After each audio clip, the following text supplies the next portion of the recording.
Hey, everybody. Thanks for joining us today. You are the third panel of Panel Fest. I'd like to thank Precision Fermentation for helping present this event, but I'm more importantly looking forward to a conversation with you five about the current state of non-alcoholic beverages. I know a lot of you are in the beer space, but there's a whole lot offered out there in the NA world, and I'm looking forward to diving into that over the next hour. And Ryan, you are to the right of me, so we're going to begin with you and just go in a brief circle. Everybody say who you are and what you do in the NA world. So Ryan, take it away. Awesome. So I'm Ryan Bandy, sales director of Indeed Brewing up in Minneapolis and Milwaukee. We make a lot of kind of traditional beer, and then also kind of recently in the NA space with the CBD seltzer and root beer, and then soon to be kombucha next year as well. Cool. I appreciate you being here. Next from me. Good to see you again. Okay, so for me, I'm Keith Villa. I'm from CERIA Brewing Company, and we specialize in making only non-alcoholic beers. I'm the co-founder and brewmaster, and our beers are split up in some of it goes into the NA world, and some of it gets infused with cannabis, THC. We had a conversation earlier today with some craft beer lawyers. I know there's a lot more regulations and things you have to worry about when you deal with that. Yep. Yes, for sure. Yeah. No, Alban, you're up. Hi, my name is Alban. I've just launched a new company called Al's. We're exclusively producing NA beer, and I guess I'm the newbie here. Launched last week, but it's something I've been preparing for the past year or two. Since I stopped drinking alcohol a few years ago. So I'm excited to talk about my experience getting a new NA company on the road. I live in New York myself. So yes, I'm Alban. It's been great following your journey so far. Thanks. Sanjeev, you're up. Yes, thank you. So I am one of the co-founders of Gruvi. We are a family owned and managed company. It's basically myself, my son, my daughter, my wife, and we launched the company about almost 2 years ago. We're in the U.S. We're based out of Denver, and we're also we're a Canadian company is where we started. I'm actually in Quebec right now. We got kicked out of the U.S. because of COVID, and we're comfortably sitting in Canada where we get free healthcare in case something happens. Well, glad you're staying safe. Yeah, no, we're good, and it's been a fantastic journey for us in the last at least a year and a half when we launched it in Denver, and it's a very exciting category to be in. So we have lots of great stories. Yeah, it's 100% an exciting time to be in NA. Now, Debbie, you're a little bit different than the rest of the people at the table today. Tell everyone what you do in the NA world. Yeah, we are. So NA is primarily what we do, but we do it across categories. My company, BevZero, covers really the production, the development. We have dealcoholization technology for non-alcoholic beer, wine, spirits, cider. And so we really help from the production standpoint in enabling brands, whether they be a brand like Alban, who may be starting from an idea and need to go all the way to the shelf, or, a brand like, Keith, not that we work with you, but, who has a concept, who has a product, but needs to determine either how to modify that product to create a dealcoholized beverage, or how to start from scratch in sort of developing that product, reverse engineering and things like that. Or, as I mentioned, we also sell the technology to be able to do that in-house for whether it be a wine, manufacturer, brewer, or distiller. Cool. Well, thanks for being here, Debbie. Now, 2020, as we know, has been quite the year for everyone, but thankfully you've about survived it. We've almost made it to the next. But it's been an awesome year to watch NA. I want to start with sharing a little bit of data, then diving into it. Now, IRI data shows that off-premise dollar sales of non-alcoholic beer grew more than 23% to 132 million in 2019. And COVID-19 has also meant that IRI tracked beer sales across the industry have increased in the first half of 2020 versus the same period of 2019. And beer sales are up 18%, but non-alcoholic beer is up 37%. Now, Now, that number is extremely impressive. I think it really speaks to the growth that you five are really seeing in your industry right now. But I want to take a step back for a sec. I mean, I remember growing up, and when I used to think non-alcoholic beer, I would think, the uncle who drank too much Budweiser who was drinking an O'Doul's now because they wouldn't let him have any, anything else. But so how have stereotypes changed of the former NA drinker to what the current drinker demographic is, or what you all believe the current market and demographic for NA is in 2020? I'll just jump in there, Andrew. That's a good point, right? So the category has been dull and ignored for so many years that to now.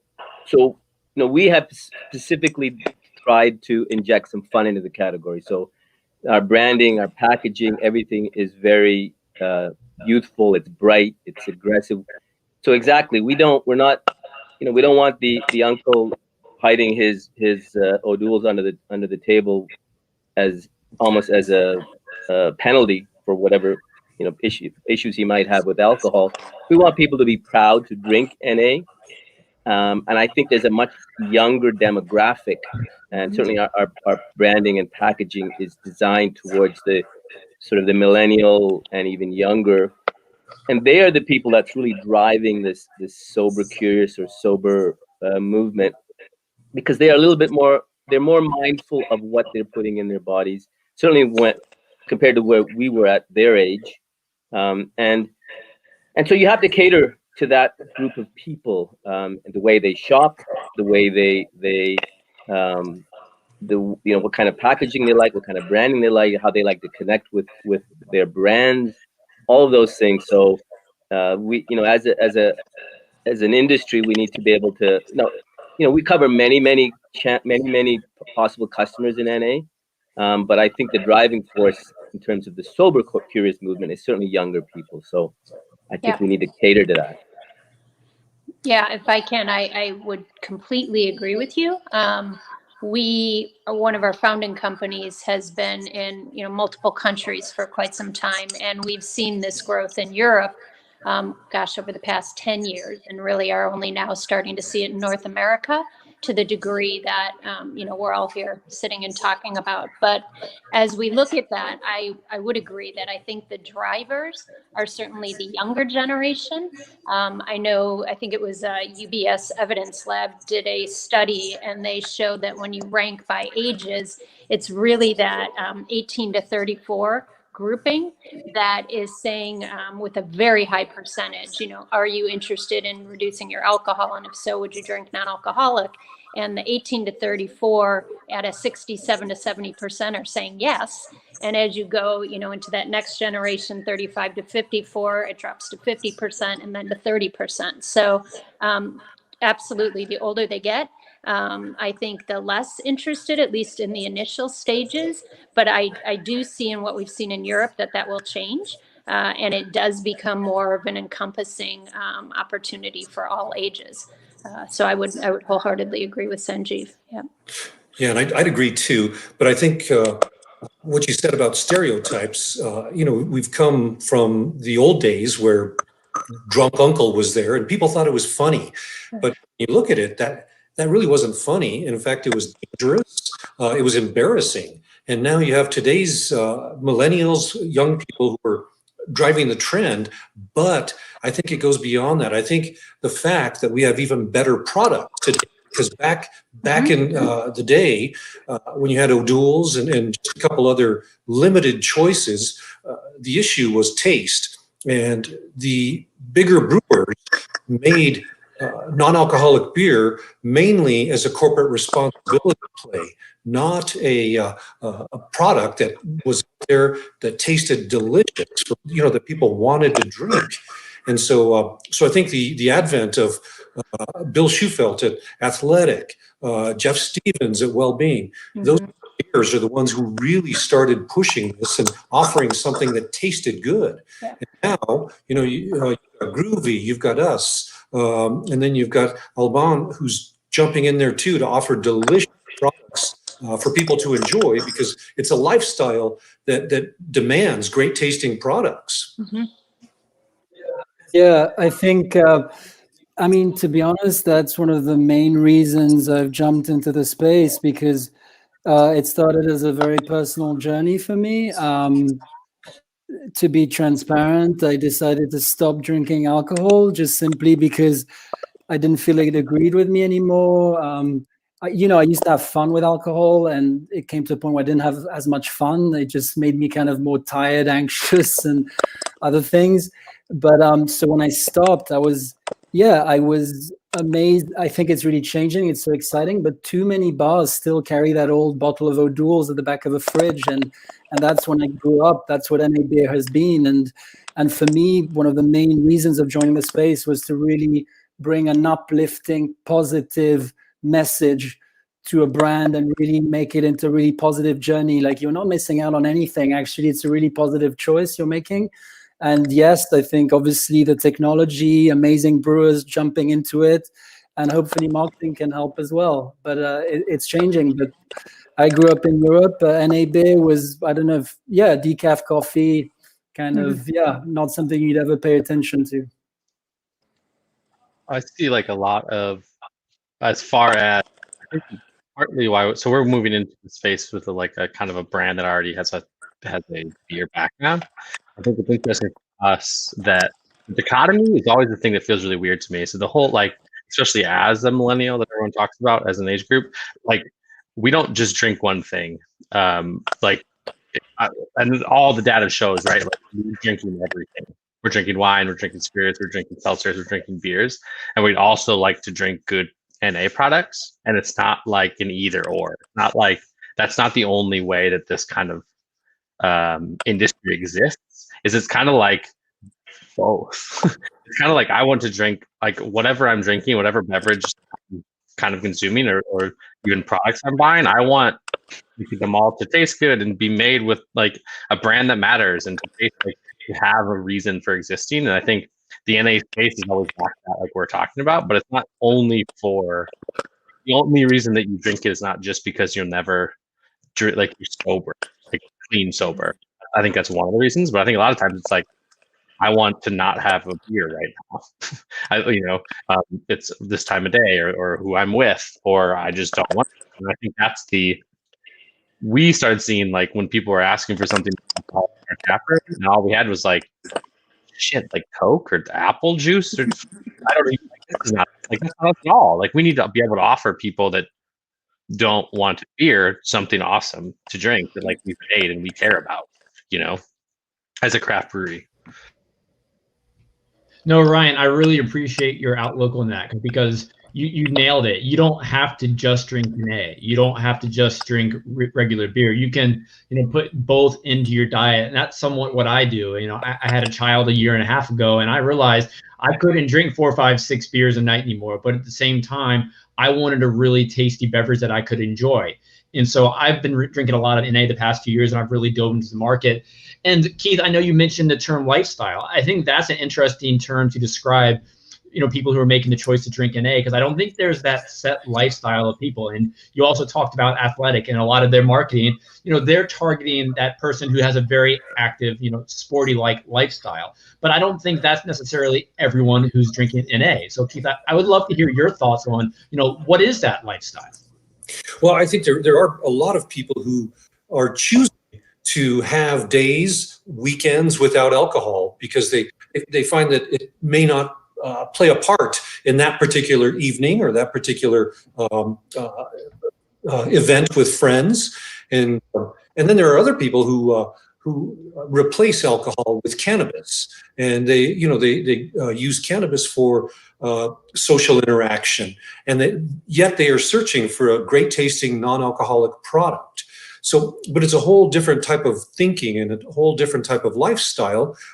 Yeah, you're absolutely right. It's not just the weekend warriors. I mean, yes, those folks are definitely there, but it's also comprises people who don't want alcohol. There's maybe they're just pacing themselves to stay healthy, or maybe they're on medication and the medication says you cannot have alcohol, or maybe their religion says, you know, alcohol is forbidden.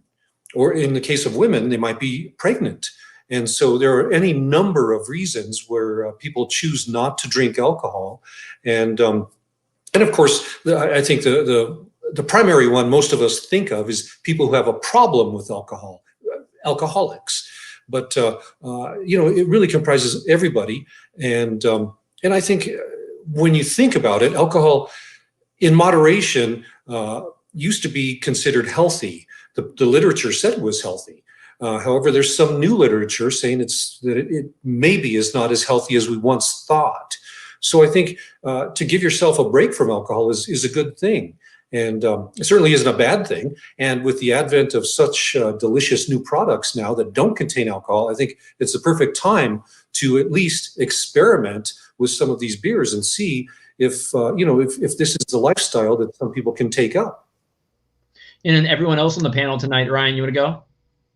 I was just thinking about like some other reasons that we see, like as you know, the tap room becomes a third space in a lot of like worlds and cities, and like coffee shops become this third space. Like all of these like other places that aren't like you're there just to drink because your game night is meeting there, because that's where your family is gathering for the birthday party of the 3-year-old. Whatever it is, you end up in a lot of these spaces like not because of the beer or the drink, it's like because of the surroundings. And so that's like what we really started to think about. It's like, wow, all these people, maybe it's 3 p.m. and people don't want to have a beer at 3 p.m., right? Or maybe it's they had to meet their cousin at 4 p.m. on a Thursday and they gotta, like, there's a lot of other reasons. Like, I'm here, I'm doing this other thing.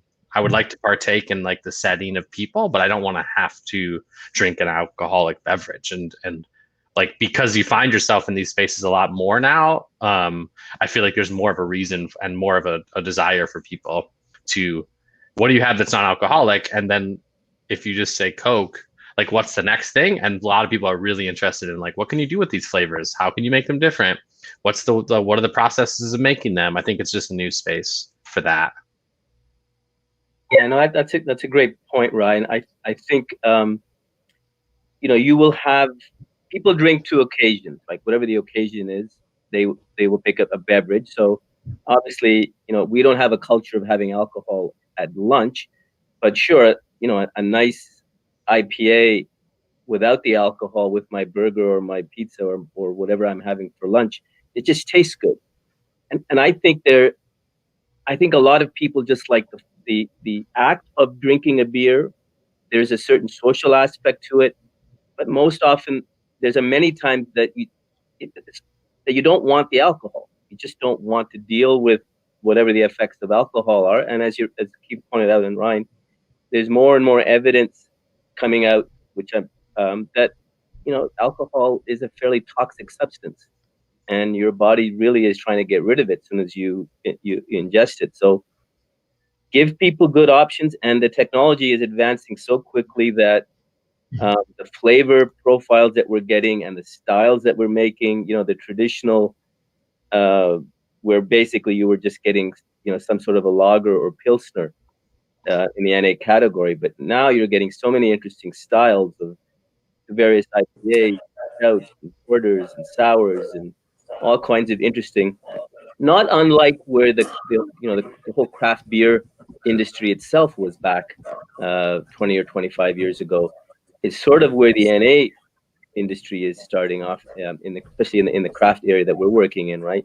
You're getting a lot of innovative young people coming in, entrepreneurial, with or without brewing experience, realizing that there's a huge opportunity, and you're coming up with some more innovative brewing techniques, and more interesting styles. And again, the consumer only benefits from all that stuff because they get to partake in the act of drinking a beer that isn't compromised in flavor, just without the alcohol. I think the industry will grow very quickly as we get more and more people in. The category is still very, very early in its infancy right now, but it will move. In addition to flavor, I think one thing that we have to keep in mind is that when you remove the alcohol, non-alcoholic beer is actually healthy. It contains polyphenols, terpenes, electrolytes. There's all kinds of healthy ingredients in a non-alcoholic beer, and the Germans are the first to, they were the first to figure that out by doing some tests with some Olympic athletes. And it really is not just a refreshing beverage, but a healthy beverage. And I think that's one big reason too. You've got the flavor, you've got the lifestyle, but the fact that it's a healthy beverage when you remove the alcohol, and you can consume it anytime, breakfast, lunch, dinner. So it's that health aspect I think we have to keep in mind too. Yeah, I'm really interested in how NA beer can kind of transform social moments, and I think Sanjeev, what you said, the having this drink in hand, cheering with someone, the feeling, the ceremonial, the conviviality is so important. And I've worked in nightlife most of my career in the music industry. I've been out all the time for work. I've been out with friends. And that act of drinking a beer, of cheering, of not just with friends, but even for my work to advance in my career, to cheer, to show that you're out. And sometimes I'd look at the week ahead and like, okay, I've got 4 nights out at concerts, and then I've got to see my friends for 2 nights. How am I going to survive this? I want to do all of this, but I can't. And I think NA beer is incredible because you can enjoy all those moments and partake, as you say, and like the others, you're not standing out. You still have a cold beer in your hand. It tastes good, and you don't feel like being left out. And on top of that, it's healthy and it's a good drink for you. So I think it's a win-win, and I'm really interested in transforming the perception of what a social moment and a nightlife occasion can be, whether professional or leisure and all of that. So. No, I love that approach, Alban. Now, my question to you and everybody else here right now is, obviously marketing has played a part into why, NA beers are being perceived in a more positive way.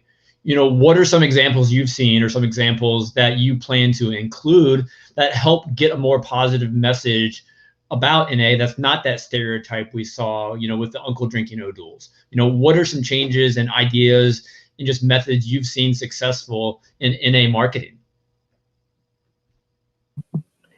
Well, I'll just jump in again.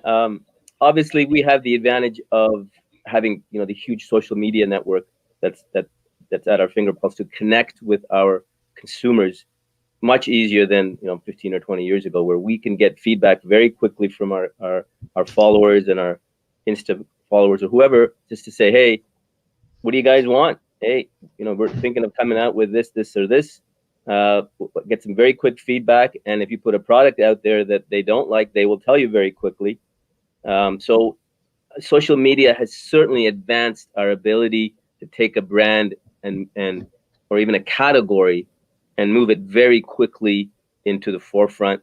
And then so you have that whole channel that wasn't open, say, to traditional beers, even though they are also moving into that. So we do a significant amount of business online, as does a lot, and I know a whole bunch of companies do the same. And so it's that connection with your consumer that really is important, because when you put it on a retail shelf, you don't know who's buying it, and you have no way of connecting with them. It's difficult. You don't even get feedback. If they don't like it, they won't buy it, and you don't know why. And so, I think it's important to create that, and then continue to take the category. I think it's great that you have all these people coming in with new innovative ideas, where category will continue to grow.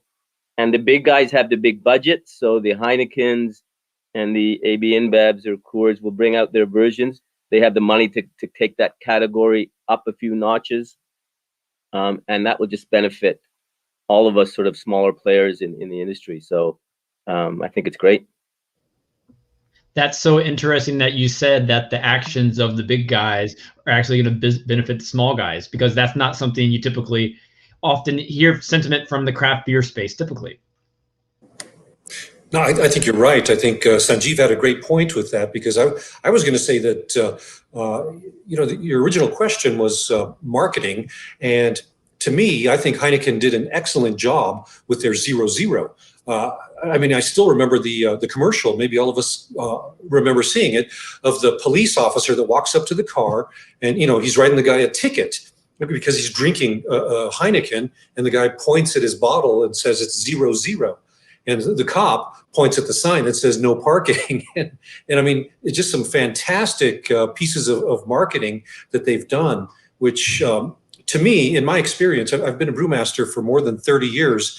And in general, what we say is a rising tide lifts all boats. And when Heineken does commercials like that, that really piques the interest of drinkers, not just NA drinkers, but regular drinkers that want to try this, because I think their tagline was something like anytime, anywhere, or something like that. And as a young person, I think that would be really intriguing to say, wow, I can have beer anytime. And so I think that really is important, because it does lift all the boats. All of us little players out here in the world of NA see increased business because of that. But also, to Sanjeev's point, social media is really critical. So those are two, I think, really important things. Yeah, and Keith, I definitely think your background at Blue Moon definitely played a vital role in so many current craft beer drinkers, introductory to just good beer. So I think, while a lot of people might not admit the role of big beer in, craft beer, I definitely think it's pretty prevalent. No, you're right. And I know a lot of craft brewers are very innovative. But when you look at today's world, where COVID, the whole COVID pandemic has virtually shut down craft brewing, or at least the lifeblood of craft brewing, being brew pubs and tasting rooms. And so a lot of craft brewers have had to jump on the seltzer bandwagon, which, the big brewers have really been pushing that. The craft brewers are starting to come in on that seltzer bandwagon, creating their own versions of it, whether it's ranch water down in the Southwest or whatever. And so it's really important to note that people will continue to be innovative. Number one, to give something to offer their customers, but number two, to survive. And this pandemic's really pushing everybody to be creative in order to survive. Agreed. Now, Debbie, I want to turn the conversation to you for a minute, because you're putting out a lot of technology that's, helping all these NA brewers make the product. Can you speak a little bit to the innovations that have taken place in your space over the past several years, and what to expect for the future? First, let me apologize, Andrew. It was breaking up quite a bit, so I think I heard you. But I think you were asking specifically about the technology that we're using. Yeah, absolutely. So our technology and the technology that we have chosen to move forward with. Is there an echo, or is there an echo? There is an echo. Sorry, guys. Is a vacuum distillation technology. And the reason that we believe it is so beneficial is for several reasons. One, it allows us to do the dealcoholization in a quick, low temperature, single pass, obviously in the absence of oxygen, which is critical specifically for beer. What our technology does that's a little bit different than other technologies is it also enables us to pull an essence strip, which is really the most volatile compounds, the flavors and aromas. And we're able to capture that, sort of set it aside, and then remove the alcohol.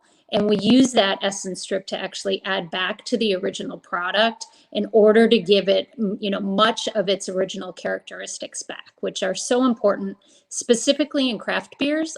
You would all know better than me, but specifically in craft beers. And so what we have found over the multiple styles that we have used in our process and in testing is that, obviously the more pedestrian style beers perform very well right out of the gate through this process, but the more craft style beers really need to be reverse engineered. So our ability to understand what the technology will do and what it is concentrating, what it is changing through the process, and then reverse engineering the initial product that goes through has enabled us to make a far superior quality on the back end that a brewer can then either dry hop afterwards or do some finishing touches if they so desire to. But the technology itself is different than sort of the membrane technologies or others that are out there, specifically in that way, that we're able to capture that essence and then add it back. And I'd like to chime in there. And Debbie, I think, does a fantastic job, making high quality equipment. And Andrew, to your point, there's equipment out there that can make really great beers. And as a brewer or somebody who wants to get into this market, you do want to find the right technology. Because there are several. I wrote an article for the New Brewer magazine, which is put out for craft brewers earlier this year.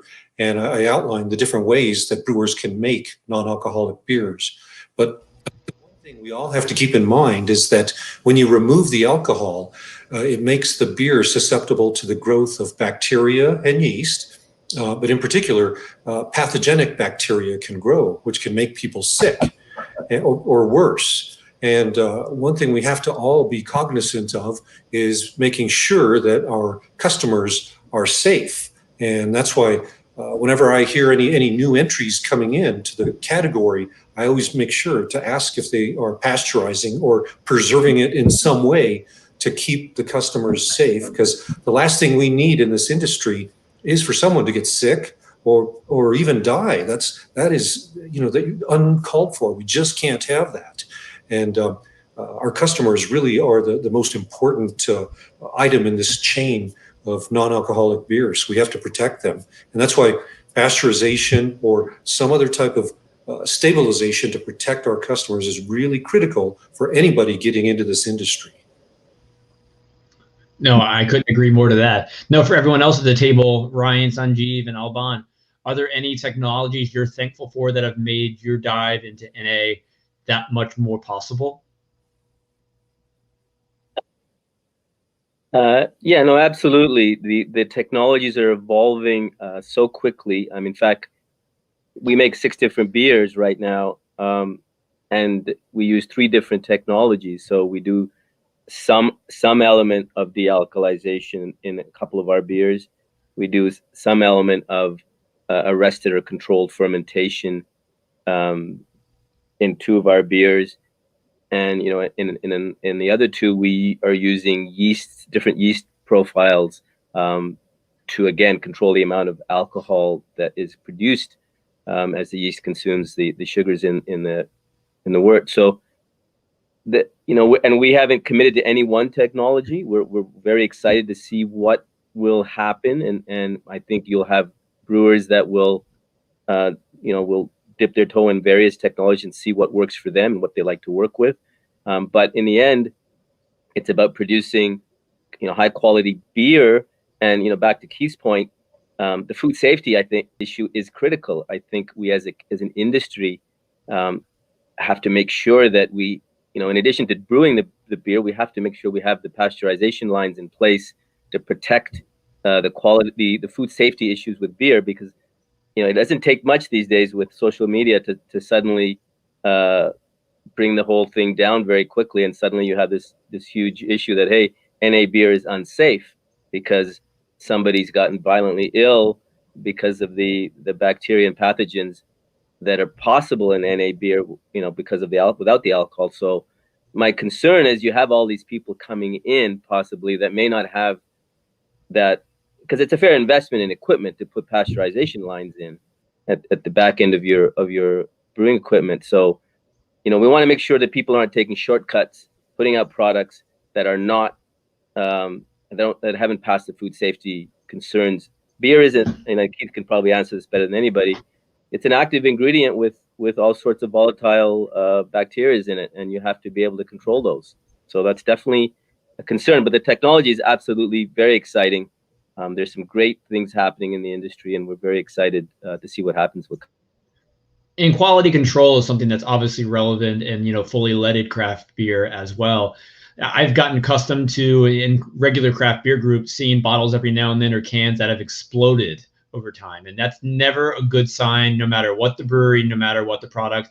And the other day in one of the non-alcoholic groups online, someone posted a picture of one of their NAs that had exploded in the can. So hopefully we don't see things like this, and hopefully people take the precautions that you guys are speaking so important of, because it's obviously very, very important. And Al, you got something to add? I'm not a brewer myself, so I don't come from a brewing perspective into this business. I come in as a beer lover myself, as a consumer. I come in, I used to do marketing for Absolute Vodka for many years, so I have some experience in the booze industry. But basically, I come in more as a brand builder and someone who wants to see a great non-alcoholic product. But I've really spent the past year or two just diving into the beer space and meeting as many people as possible, talking to as many people as possible, talking to the people at the Siebel Institute. I've literally just spoken to brewers across the country, and been working with Debbie and her company and bringing Al's first product to life, and helping us get a fantastic product to market. But yes, I mean, it's definitely something I feel like I've gone to school, and I hope I have made sure that I work with the most professional, talented brewers there are. And moving forward, I think, there's different technologies to make NA beer, and I don't think Al's is going to be married to one in the long run. It's going to depend on the different tastes and styles, and maybe arrested fermentation could be great for some styles, but it's been a deep dive into the brewing industry and making sure you're working with the right people who know what they're doing. This is interesting. So obviously we're not in. We have done some test batches of de-alkalization process of a company that's based up here in Minneapolis, but we haven't really like fully fleshed that out. So this is all very interesting to hear. I guess I didn't really even think about the pathogens in a non-alkalized beer, which makes sense. But I guess some of that to me, and this is just like as a, let's say, a person that's coming into this space that isn't creating a lot in it. Like I want to hear more. Like, to me, the transparency in that, like, I didn't know anything about that, and so I didn't even know that it was something to worry about, and therefore I didn't know that it was something I should worry about as a consumer, which then makes me feel like, whoa, why do I know about that? You know, so why isn't that a part of the products, I guess? And I could understand how that's like hard to talk about, that like this could be really dangerous, but, or whatever, you know, like that it matters, quality matters basically. But I think that's an interesting thing that in the NA space, I haven't really ever heard anything about. You know, I've heard more about the brand and the reasons you would drink NA and stuff, which all makes sense. But I think it's really interesting to think about what are those things that what are we doing, I guess, as the beverage makers to stop us from being able to grow the market? And part of that would be the understanding of consumers. Like, if maybe there's a lot of people don't even know that what they should be looking for on the label. What should they be looking for? Pasteurization? Should they be looking for? How do I know this is going to be safe? To kind of like make sure the market as a whole talks about it. No, that's a great point, Ryan, because a lot of craft brewers are jumping into the NA category because they see growth. You know, you see it's one of the few categories of the alcohol world that's actually growing right now, NA beer, along with seltzers. And it's critical that people understand you can't just jump in and start doing an arrested fermentation beer, packaging it and getting it out. You can sell it and you can make money, but number one, your product can blow up, cans can bulge or explode. But the more critical thing is you can make people sick, potentially.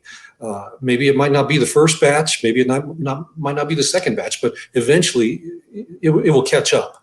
And that's why you've got to be really careful in the NA world. And I think that's one thing we probably need as an industry, is really to offer up something to show consumers that these products, you know, are, number one, they're delicious craft products, but number two, that they're safe to drink. Because in the world of juices, I mean, it seems like every couple of years you hear of natural juices that go on the market that are unpasteurized.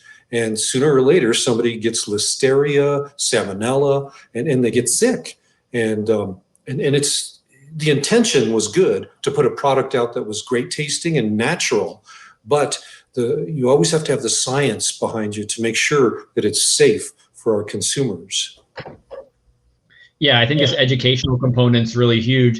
And it's very curious to hear your perspective, Ryan, as well. So when I first got into the NA movement about 2 years ago, I was sticking to more of the craft producers like Athletic, CERIA, the ones I could get at my local, Total Wine or local store. But we're seeing more and more traditional craft breweries jump into the space. For everyone who's not a traditional craft brewery in the room, everybody, I guess, but Ryan at this point, so how are we seeing the rise of craft breweries who are already making alcoholic beer, who are joining the NA game, affect the NA industry when we have issues like we're talking about right now, and it's just complete education on both the consumer but also the producer? Are we going to see some of the regular alcoholic brewers who are making NA go head to head with the ones strictly making NA, or are we going to see those strictly making NA kind of be the cream of the crop and just be the top producers in the game? Well, I'll go first here. Our focus is only on NA. There's a few of us out there that are focused only on NA beers. Gruvi, Alban's company, Athletic, Wellbeing. I could go on and on. There are some that are 100% focused on NA, and so we kind of know what to do. But some of the newer craft brewers that are jumping in, they probably don't know the background of what they have to do to make a safe product, and they probably don't realize the labeling aspects too, because the government, when it comes to labeling NA beers, you can't use regular terms like stout and porter and these type of beer terms. IPA is one that you can use in the right circumstances, but you can't call it a lager. There's so many things you can't do, yet we see a lot of new entrants coming in, and they use beer terminology. And the folks at the TTB who oversee a lot of this, they say they will start cracking down sooner or later. But there are a lot of things that people have to learn about and realize before jumping into this category.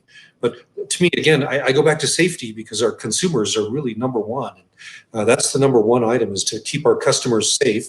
And then number two is to label the products appropriately so that consumers can see what's in there. Because since we can't use beer terminology, we have to describe the product in a way that the consumers will read it and they'll say, "Oh, I get it. That's another description for a Belgian white ale," and then they can know what's in the package. So we're at a detriment, a disadvantage because of government regulations. But I think as we move forward, things will change, and I think NA producers will start to play on a level playing field along with alcoholic beer producers.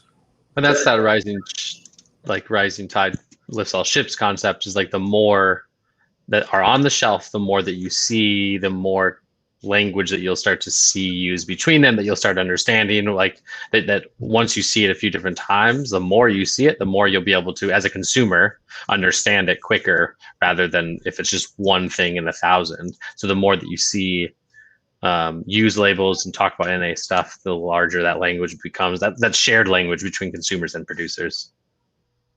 Now, Josh in the comments, he left the question. Sanjeev, would you like to add something?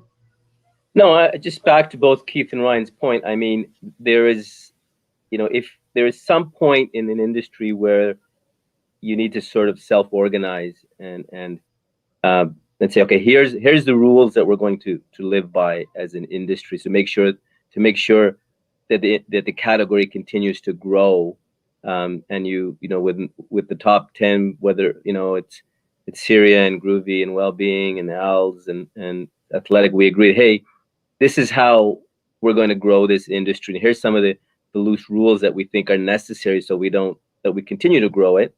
And even to get back into some level of some of the rules of labeling are really antiquated and desperately need to be changed. And they have been there for so long that nobody's really looked at it. Why can't an NA beer be called a stout or a lager? And what kind of those rules don't make sense to in many cases, but they've been around for so long, nobody's challenged them. So we, as a subset category of Craft Brewers Association, are the Craft Brewers Non-Alcoholic Association or something, where we start making some of these changes in government legislation, in the way that we are going to continue to make beer so it's a safe, healthy, tasty product. Those are all things that I think will happen eventually. but we as the sort of the initial people into the industry or category are going to have to make it happen, and force some of these changes so that the consumer gets good, high quality product without, worrying about getting sick. Absolutely. I think that's an absolutely fantastic point you just made. You actually beat me to something I was going to follow up with. I know the gluten-free brewers in the United States just formed a coalition, like a gluten-free brewers association. And I'm not sure if there already is a craft non-alcoholic association or guild, but I think it would be a fantastic idea for the industry, especially at this stage. Now, I do have a question from one of the people watching us right now. Josh asked, beyond the health benefits and occasions for NA, are there any other educational components that NA producers can and should provide for consumers? And anyone feel free to jump in and tackle that one. I think some of the science stuff, like to me, again, like I don't know much. I'm a sales director. All I do is sell shit. But to me, demystifying some of the science, like that'd be my first thing that I would say, like producers could help provide for the consumers is like, what are the different ways, right? Like with the beginning of craft beer 20 years ago, like where a lot of people started to boom, I feel like people are getting into, oh, there's different hops. Like, oh, Sierra Nevada uses this type of hop. I didn't even know there was different hops. I think the beginning of like just demystifying what is the stuff that you're drinking, like how did it happen, why do you like it, what can this place use versus this place, and why do you like that? I think that's like, I would enjoy that component as like a consumer. Like, what am I drinking? Like, what is going on? What do you mean a non-alcoholic beer? Like, I thought fermentation was required for beer. Like, that'd just be the top of my head. I understand how it works, but as an average consumer, like that feels like something that, and I'm sure you guys do it on your sites, and I've followed Gruvi for a while, so I know that comes across, but on a larger scope, I think like demystifying some of that into a digestible level. Yeah, I agree. I think Ryan has a great point in demystifying the science, because I think number one is there are different ways of making non-alcoholic beer. When you have an arrested fermentation or you use a special yeast, there can be some residual sweetness or wort character in that product, which is totally expected. It's not a negative. It's part of the aspects of that process that the brewer is using. So I think when you demystify it and you say, okay, this particular product uses an arrested fermentation, people have the mindset that, oh, I get it, I know what to expect. Or if they use Debbie's product or her process, they're going to say, I know what to expect. It's going to be a fully fermented beer with the alcohol removed and with that flavor stream injected in, so it's going to taste different. Some people may prefer one over the other, but I think the other thing that has to be done is to educate people on the labeling, because they can't walk in and expect to see typical beer labels, and they have to be aware of how the government regulates NA in regards to even the word NA. So non-alcoholic means less than 0.5% ABV. If you call it alcohol free, that means it's got to be 0.0, which is very hard to do. And I know our products are 0.0, and Debbie can make 0.0. So it's a very difficult thing to do, to make a 0.0 alcohol-free beer. But in today's world, a lot of people aren't aware of that because there's so much confusion. And it dates to the European market, where over there, several countries, I think England and Germany, allow you to call it alcohol-free when it's less than 0.5%. So there is some global confusion, and that's where we need almost a global NA beer society, as well as a US-based one, so that we get things straight as far as labeling and demystifying processes for consumers. No, Debbie, go ahead. Yeah, no, I was just going to agree with everything Keith just said. I mean, the consumer in general is confused or just doesn't know what they don't know. I think non-alcoholic, whether it be 0.0 or 0.5, has been, as I said, so much more popular product or a consumed product throughout Europe. And it is just now beginning to be a product here that is really, gaining some legs, if you will. But the information and the data on what it means, what 0.0 means, what 0.5 means, what alcohol-free means, how they are produced, is truly an industry piece of information. It is not a consumer piece of information at this point. And that actually covers most spectrums of de-alkalized product from what I have seen. That is no different in wine. It is no different in cider. It is no different in spirits. So, you know, to have a educational process somehow of non-alcoholic beverages in general, I think is a brilliant idea for all of us and others to take on. And I think, you know, tying back to the start of this conversation, it speaks to what the younger generation is looking for, which is knowledge, right? They want to know why they're consuming it, what they're consuming, what are the, you know, benefits of it, how was it produced? You know, they're not going to sacrifice taste. They are not going to pay a lot of extra money because it has a name on it, but they are going to support things that they know why and how, where it came from, how it was done, is it healthy? And so, you know, out of this conversation, I would say, you know, we're all on board for anybody who wants to begin and or launch sort of that educational group in order to speak those messages to the consumers, and starting whether it be, you know, through social media, through articles that are written, but really getting that communication out is not only going to help educate the consumers, but it's going to allow all of us to produce better product and get it in the hands of the people who are going to appreciate why it tastes the way it tastes, what it offers, and the benefits of those products. So wholeheartedly agree. Yeah, and one thing I'd like to chime in on is when you look at some of the brewers organizations right now, they are starting to recognize NA. For example, I've been a beer judge for the World Beer Cup and the Great American Beer Festival since 1993, I think it was. And so there was a long time when NA beers were not included because since they didn't have alcohol, the Great American Beer Festival said, well, it's not beer. But it is beer. And so about a year ago, they decided, well, you know, it's beer, even though it doesn't have alcohol. So let's start including it in the Great American Beer Festival. And sure enough, you know, now NA producers can submit their beers for awards and get some medals.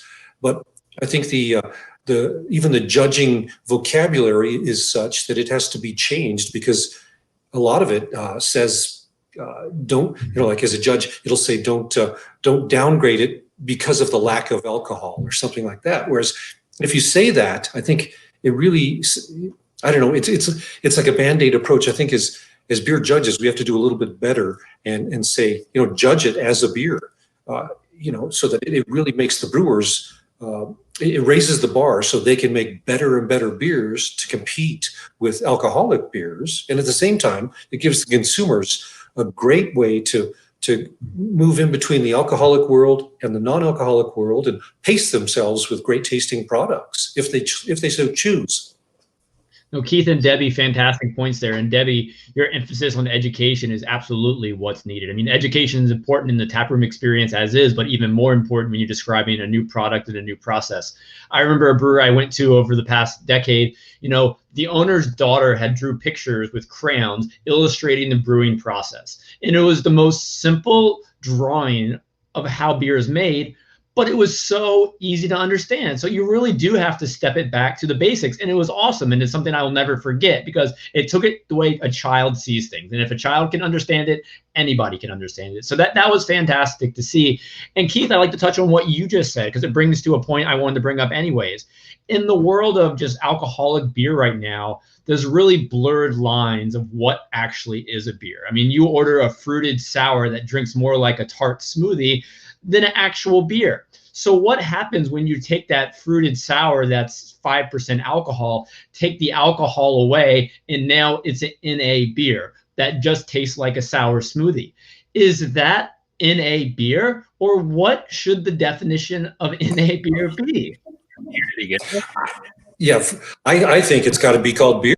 It's beer that happens to not have alcohol because it's you know, that's, I think in the end, everybody's searching for a great tasting beer, and it's not a beer substitute or an alcohol substitute. It's beer. It just happens to not have alcohol.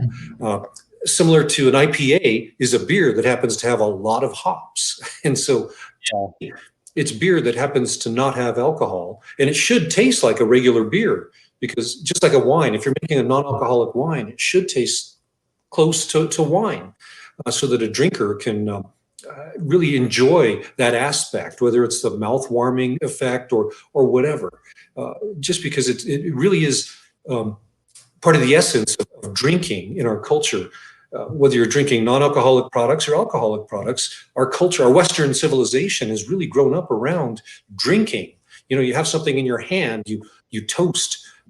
In the cannabis world, you know, we get asked, why would people drink a non-alcoholic beer with cannabis? And I say it's part of the social aspect, because at the end of the day, you know, when you're at a friend's wedding, you're not going to toast the bride and groom with a gummy. You know, you're going to have a drink and say, you know, to the bride and groom, or the bride or the groom and groom. You're going to toast that happy couple with a drink, a beverage, not a gummy, not a chocolate. It's a drink. And I think that's why it's so critical to have beverages that look and smell the way they're supposed to. And again, it's not a NA beer. It's a beer that happens to not have alcohol. Yeah, I think oh, go ahead, Debbie. No, sorry. I'm just going to add to that, because I couldn't agree more. You know, I think one of the biggest hurdles we are continuing to overcome, but we can, and with great products like all of you have out there, is that non-alcoholic products used to be what you sacrificed if you had to. And so, you know, not only is it getting great products on the shelf for people to understand what they can taste like, but it is educating that these are new and different. They are not the products that were simply put out, I think, as you said, Keith, you know, for social responsibility of a large company, and they had to have something on the shelf. These are different products, and they taste very different, and they're all, you know, meeting different consumer needs. We play as well in cannabis, and it's the same thing. And it's actually interesting, you know, in our initial beliefs in the infused space, it was a way for people to try non-alcoholic products when they wouldn't otherwise have tried it. And so they may have tried it because it had cannabis, but they actually realized it could taste good. And so it was almost a ripple effect that allowed them the non-infused, non-alcoholic beverages to gain a following. So, you know, time will tell, but the more and the better products on the shelf, I think the more the consumer will begin to realize there is a real option out there for them. I was going to comment on the definition of beer. I think us craft breweries in the last 10 years have kind of started to dissolve a lot of that. Anyway, you know, like, do IPAs even have that many hops anymore? Like, sometimes not. Like, it's all like a jumble of style and ingredient, and like, what is it? Like, who even knows? There's so many. Like the smoothie sour, is that even a beer? Like, I don't even know anymore. Like, but yes, we've made it that, right? Like, people would say like, yeah, that's a beer. So I think at this point, to Keith's point, it's just like, it's just one more section of beer. This one just doesn't have alcohol in it. But as far as what is a beer, I feel like those boundaries have really become almost nil at this point. Like, you can make an IPA that's 4.5% and call it a session IPA. You can make a, you know, there's 1,000 things you can do now that don't have to adhere to style, that I feel like we're just at the beginning of all of those styles also having a subset of non-alcoholic versions of them. Sanjeev? Yeah, no, I was just saying, you know, one forefront that we have pushed is better labeling on our beer versus the alcohol industry. So, you know, we have nutritional panels on all of our beers. I think, you know, most people do in the industry. We have all the ingredients listed on our products. You know, you pick up a regular alcoholic IPA, you have no idea what's in it. You have no idea what the ingredients are. You don't know whether it's a 50 calories or 300 calories. I mean, and the alcohol industry, and it's not just beer, it's wine and spirits as well, is one of the few industries that gets away with not putting ingredient information on any of their products. You have no idea what's in there. And it's, you know, I think so in that area, we are pushing forefront of, hey, you as a consumer have the right to know what exactly is in the product that you're consuming. How many calories? What are the ingredients? What am I getting? And hopefully the alcohol industry will respond to that and move accordingly. I mean, I think it's important that consumers know what they're getting. I think we're at a really exciting time. It's been fun to see the innovations in quality, technology, and just marketing with regard to NA. And while I could talk for hours with you guys, and there's so many topics in the NA world that we didn't even touch right now. I mean, e-commerce for one, but that'll be another hour we'll have to get into some other time. It's just so fascinating to watch the space right now. But for all the panels of Panel Fest, we're going out with the same question. And what I want to do is go back around in a circle once more. And everybody, if you could, just give me your feelings on this. You know, looking back at 2020, it's been a crazy year. What has been one bright spot in your life, either personally or business-wise, that's happened through the pandemic for you? And Ryan, you don't get a lot of time to think about it, but you're up first. God damn it. Yeah, it's been a shitty year. Give us a positive, man. Come on.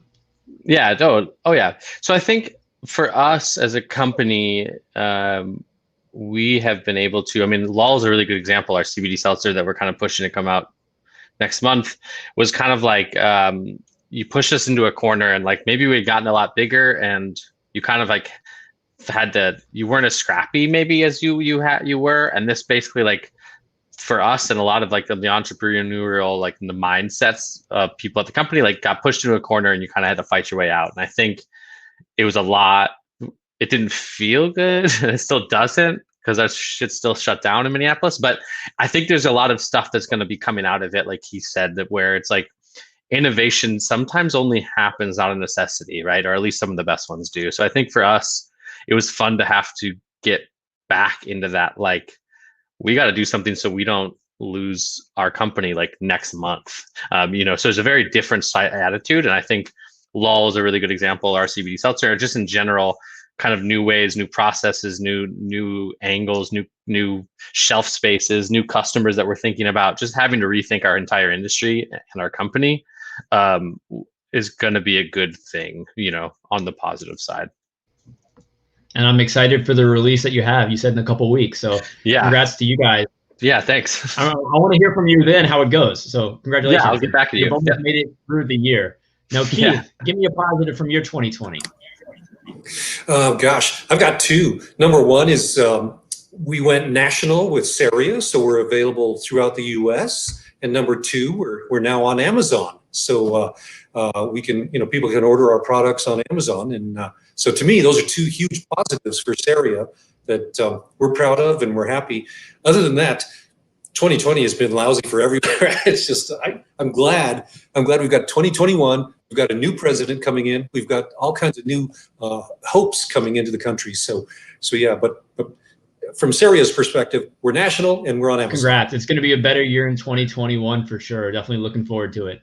Thanks again for joining us. Now, Al, besides your grand launch last week, I'm going to make you pick another. Give us something positive from your year. Oh, God, you're making it difficult here. I mean, no, I was going to say that the big silver lining, I mean, it's been a rough year because I come from the music industry. I worked for a music venue in Brooklyn. My whole life has been doing events, live events, music industry concerts. So you can imagine that all screeching halt. But NA Beer and Al's has saved my year. It's been the big silver lining because, to be honest, I would have never had as much time to work on it. I was planning to quit my job this year and launch it. But to be honest, I'm not sure if I would have been able to if it wasn't for this terrible pandemic. So I've kind of put my head down while the concert hall was shut down, while everyone was at home. I got to work and NA Beer has saved my year. I've enjoyed all the online conversations, all these amazing conferences that were suddenly accessible. I didn't have to fly to San Antonio, which I would have, or wherever the conference was, I could just see everything online. So yeah, it's been a rough year in terms of my music career, but it's been a real silver lining thanks to the NA It's Beer been totally community. awesome watching everything you've done. I'm so proud of where you are today. So I'm excited to keep following. Yeah. Thank You're you. welcome. Thank you. I guess I'll go next. We as a company have been very, very fortunate. Yes, the on-premise business disappeared very quickly, and that's very unfortunate for all the people that work in that industry and all the bars and restaurants. And and that's a very difficult thing for sure. But on the other hand, our e-commerce just exploded. So people's way of shopping changed, and we were fortunate enough to have that position that started. So we certainly benefited on that end. And just personally, I got to spend like 8 weeks. I was locked up with my sister in Detroit. I had to get close enough to the border. If something happened, I could get over. So I got to Detroit. And you know what? You would never get that chance to spend that much time with somebody that you wouldn't. So I really enjoyed that. I think 2021 is going to be really exciting for us as a company, and as an industry as a whole. I think as a category, I'd love to. We've been pretty successful as a category of getting products into the shelves. The next real difficulty or challenge is getting it into, hopefully the bars and restaurants open up. I mean, that's a more difficult challenge, or even into something like tap rooms, right? We're all these craft industry, right? They should really have a good NA options, or several good NA options in tap rooms, because at any one time, there's 30% of the people aren't drinking. So anyways, I mean, COVID has been definitely a silver lining, and we're very fortunate to come out of it stronger than we were last year. So we're very fortunate. Thank you. No, congratulations. It's been fun following your progress as well, online for sure. And Debbie, you're last. Yeah, last. I echoing everybody's comments about the year in general. I think professional and personal, just the need from a survival standpoint to really focus on what's important, and to prioritize and slow down. And I think, personally, we'll never get this time back at whatever stage we all are in our lives. So I think it's been beneficial all around. And professionally, it really did cause us to step back, focus, get rid of the ancillary that was taking a lot of time, but not necessarily giving us a lot of benefit, and, get everybody marching down the same path. So I think it has been challenging in many ways. I think from an industry standpoint in the non-alcoholic space, it's actually been phenomenal globally. And it is setting certainly us, and I know personally as well, up for, what I expect to be a groundbreaking 2021. So it's all in all not been a bad year, I would say. No, the craft beer industry as a whole is just a fascinating industry to be a part of. But I got to say, I'm a little jealous of you five working in the non-alcoholic sect, because the growth you're seeing right now and the innovation happening, it's truly a moment that I'm excited to keep seeing where it goes. So when we touch base and do another one of these, next year when we recap and see what's happened in your past 365 days, it's going to be a better year. And I just can't wait to hear and follow the progress. And looking up some stats from earlier, I saw that in countries like Germany, Spain, and China, non-alcoholic beer is at about 15% of total beer sales. So I'm really curious to see the potential, here in the States and Canada, and see where we go. So Ryan, Keith, Alban, Sanjeev, and Debbie, thank you so much for joining today, just sharing your insight, experience. You five are great people, and I'm looking forward to more conversations. So thank you so much, and you've made it this far. Good luck for the rest of 2020. Thank you. Yeah. Thank you so much, Andrew. Bye.